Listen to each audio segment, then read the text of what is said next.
Mən bu torpaqda yaşayıram. Doğulmuşam burada, yaşayıram da burada.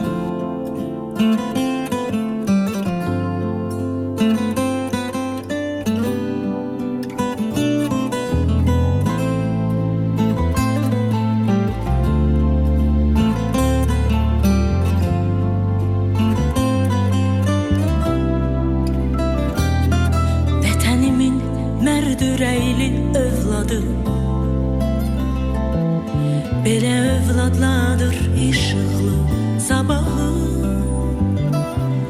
Vətən uğrunda döyüşdü, tankı düşmənə sürdü. Tankların adı da Albert qoyuldu. Vətənimin mərd ürəkli övladı, belə övladladır işıqlı sabahı. Vətən uğrunda döyüşdü, tankı düşmənə sürdü.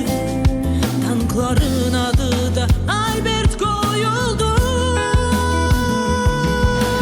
Sən milli qəhrəman oldun, adını tarixə yazdın. Yahudi əsilli amma Azərbaycan övladı. Sən milli qəhrəman oldun, adını tarixə yazdın. Yahudi əsilli amma Azərbaycan övladı.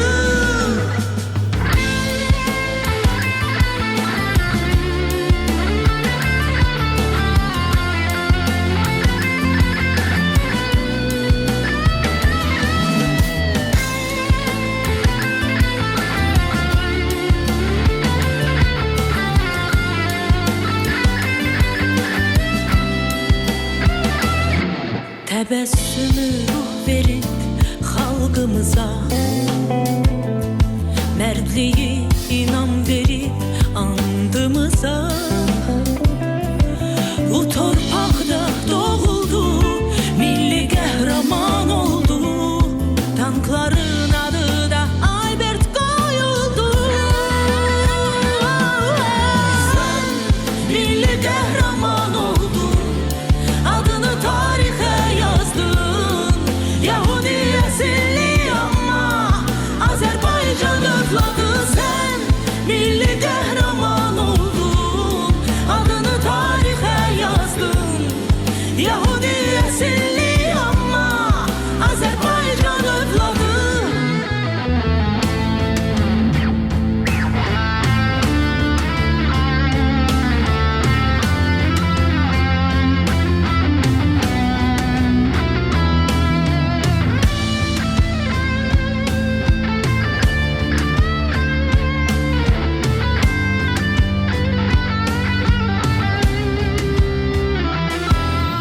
Sən milli qəhrəman oldun, adını tarixə yazdın. Yahudi əsilli amma Azərbaycan övladı. Sən milli qəhrəman oldun, adını tarixə yazdın. Yahudi əsilli amma Azərbaycan övladı.